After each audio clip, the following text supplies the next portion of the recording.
بسم اللہ الرحمن الرحیم۔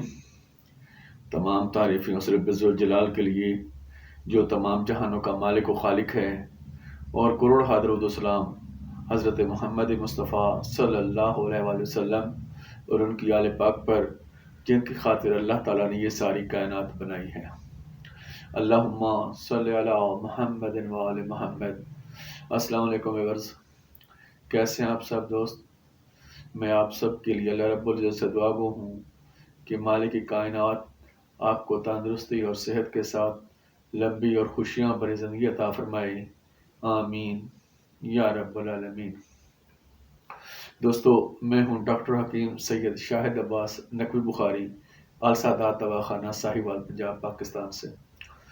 دوستو، آپ اس وقت میرا یوٹیوب چینل دیکھ رہے ہیں السادات دواخانہ، جس میں میں سر سے پاؤں تک کے تمام امراض کے آسان علاج بتا رہا ہوں۔ میں نے آپ لوگوں کے لیے ایک روحانی چینل بھی بنایا ہے جس کا نام ہے روحانی لائف ود شاہد بخاری۔ اگر آپ کو کوئی روحانی مسئلہ ہے، کاروبار کی بندش کا مسئلہ ہے، ویزے کی بندش کا مسئلہ ہے، یا آپ کے بچوں کے رشتوں کا بندش کا مسئلہ ہے، یا کسی قسم کے کوئی آپ کے کام میں رکاوٹ آ رہی ہے، یا جادو ٹونا سے آپ کو بیمار کر دیا گیا ہے، آپ کو کسی قسم کا کوئی روحانی مسئلہ ہو یا جسمانی مسئلہ ہو، یا کسی قسم کی کوئی بیماری ہو، بچے نہ ہوتے ہوں، ہو کر مر جاتے ہوں، جسمانی امراض میں عورتوں کے امراض، مردوں کے امراض، یا پتھری وغیرہ کسی قسم کا بھی کوئی مسئلہ ہو، اپینڈکس کا مسئلہ ہو، تو آپریشن سے پہلے ایک دفعہ ہماری دوائی کو آزمائیں، اللہ تعالیٰ کرم کرے گا، انشاءاللہ مالک آپ کو مکمل شفا عطا فرمائے گا۔ تو آپ میرے اس نمبر پر رابطہ کر سکتے ہیں، کوئی عمل کروانا ہو تو بھی کر سکتے ہیں، یا کوئی دوائی وغیرہ منگوانی ہو تو بھی آپ میرے اس نمبر پر رابطہ کر سکتے ہیں۔ تو دوستو، السادات دواخانہ میں ہمارا موضوع چل رہا تھا آنتوں کی بیماریاں۔ آنتوں کی بیماریاں میں ہم یہ بات کر رہے تھے آنتوں کی سوزش کا، کہ آنتوں کی سوزش کیوں ہوتی ہے۔ اس کی مختلف وجوہات ہوتی ہیں۔ اس میں مختلف قسم کے وائرس یا بیکٹیریاز، جو بیرونی عوامل ہوتے ہیں، وہ ہماری اس غذا جو ہم کھاتے ہیں، غذا کے ساتھ ہمارے جسم میں داخل ہو جاتے ہیں۔ یہ ہمارے جسم میں داخل ہو کر تو وہاں آنتوں کے ساتھ چپک جاتے ہیں اور آنتوں میں بیٹھ جاتے ہیں۔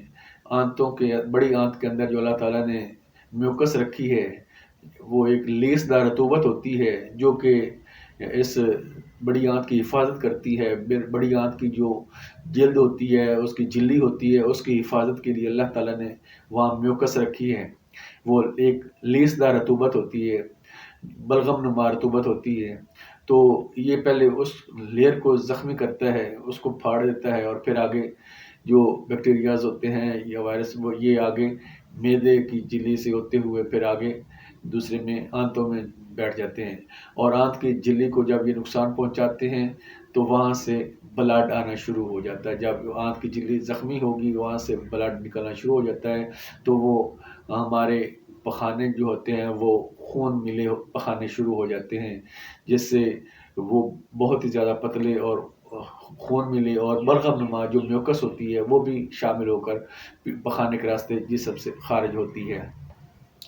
تو یہ اس کے لیے فوراً ہی بندے کو علاج کی طرف توجہ دینی چاہیے، لاپرواہی نہیں کرنی چاہیے۔ تو اس کے علامات کیا ہوگی آنتوں کی سوزش کی؟ آنتوں کی سوزش کی علامات یہ ہوتی ہیں کہ اس کو پیٹ میں درد رہتا ہے ہر وقت۔ کوئی غذا کھا لے گا تو اس کو زیادہ درد کا باعث بنے گی، زیادہ تکلیف کا باعث بنے گی۔ جیسے کوئی سخت غذا، روٹی وغیرہ کھا لیے، چاول کھا لیے، تو اس سے وہ اس کی تکلیف زیادہ ہو جائے گی۔ اس کے علاوہ پتلے پتلے موشن آتے ہیں، بعض دفعہ بلغم ملے موشن آتے ہیں، اور بعض دفعہ خون والے موشن آتے ہیں، اور کبھی قبض ہو جاتی ہے، کبھی موشن آ جاتے ہیں، تو یہ اس طرح کا یہ سلسلہ جاری رہتا ہے۔ تو یہ اس کے لیے جو اب میں علاج لایا ہوں، یہ انتہائی بہترین علاج ہے، اور یہ ایک مکمل علاج اس کو کہہ سکتے ہیں۔ اللہ تعالیٰ کرم کرے گا انشاءاللہ، اس کے استعمال سے جو بلڈ وغیرہ آ رہا ہوگا وہ بھی ختم ہو جائے گا، اور انشاءاللہ اللہ تعالیٰ مکمل شفا دے گا۔ آنتوں کی سوزش، معدے کی سوزش، کسی قسم کی بھی سوزش ہوگی وہ انشاءاللہ ختم ہو جائے گی۔ تو دوستو، سب سے پہلے آپ نے دنیا کے کسی حصے میں بھی آپ پرساد اسٹور پہ جائیں گے تو آپ نے کسی بھی پرساد اسٹور سے جا کے تو دوائی لینی ہے تو یہ نسخہ آپ نے نوٹ فرما لیں۔ آپ نے لینے ہیں سونف ہے، اس میں پودینہ ہے، اور ساتھ اس کے گلاب کے پھول ہیں، یہ آپ نے 50 گرام لینے ہیں، اور باقی جو اجزاء میں آپ بتانے لگا ہوں وہ آپ نے 20 گرام لینے ہیں۔ جو 20 گرام لینے ہیں ان میں قربہ اشمی ہے اور تباشیر ہے، ساتھ سندل سفید ہے، گل ارمنی ہے، اور ساتھ اس کے انار کے چھلکا ہے۔ تو یہ آپ نے چیزیں لینی ہیں 20 گرام، اور ساتھ دوسری جو پہلی چیزیں بتائی ہوئی 3 چیزیں وہ آپ نے لینی ہے 50 گرام۔ تو آپ نے تمام اجزاء کا مکمل صاف کر لینی ہے۔ پہلے جو مارکیٹ میں دوائیں ہوتی ہیں وہ صاف کی نہیں ہوتی، آپ نے ان کو پہلے گھر میں لانا ہے، گھر میں لا کے تو اچھی طرح پہلے ان کو صفائی کر لیں، صفائی کرنے کے بعد تو پھر آپ نے ان کو کوٹنا ہے، کوٹ کے تو اس کا صفوف بنا کر رکھ لینا ہے۔ تو آپ نے وہ صفوف جو ہے نا آپ نے آدھا چمچ صبح دوپہر شام 3 ٹائم استعمال کرنا ہے۔ اگر موشن زیادہ آ رہے ہوں تو ہر موشن کے بعد بھی گھنٹے کے بعد بھی آپ دے سکتے ہیں۔ آپ اس کو دہی کے ساتھ بھی استعمال کروا سکتے ہیں، دودھ کے ساتھ بھی استعمال کروا سکتے ہیں۔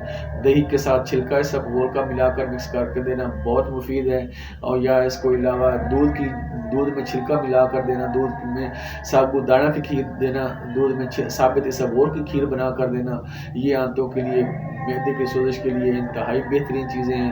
ایسی چیزیں استعمال کرنی چاہیے جس میں دودھ اور دہی استعمال ہو، اور کھٹی چیزوں سے پرہیز کرنا چاہیے۔ جو کھٹی چیزیں ہوتی ہیں وہ زیادہ نقصان دیتی ہیں، اور مزید جو ہے نا آپ کے وہ آنتوں میں زخم کا باعث بنے گی، اس لیے کھٹی چیزوں سے پرہیز کرنا ہے، گرم چیزوں سے، تلی ہوئی چیزوں سے، جو ہم مارکیٹ سے سموسے پکوڑے اور اس کے علاوہ جو یہ عام چٹپٹی چیزیں ہوتی ہیں، شورمے ہو گئے یا برگر وغیرہ ہو گئے، تو یہ بھی ہمارے معدے کے لیے، آنتوں کے لیے انتہائی نقصان دہ ہیں۔ آپ نے ان سے لازمی پرہیز کرنا ہے، اور پرہیز کے ساتھ ساتھ دودھ اور دہی استعمال کریں تو اللہ تعالیٰ کرم کرے گا، انشاءاللہ آنتوں کی سوزش سے آپ کو مکمل آرام آ جائے گا۔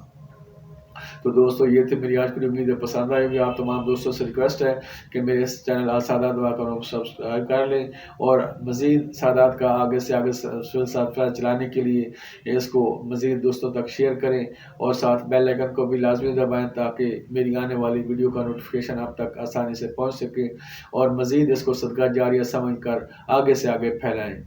میں بھی اس کو صدقہ جاریہ سمجھ کر ثواب کی نیت سے آپ تک اپنے خاندانی راز پہنچا رہا ہوں۔ یہ حکمت کا علم ہو یا روحانی علم ہو، دونوں علم آپ تک پہنچا رہا ہوں صدقہ جاریہ سمجھ کر، ثواب کی نیت سے، کیونکہ زندگی کا کوئی بھروسہ نہیں، کسی لمحہ بھی انسان کو موت آ سکتی ہے۔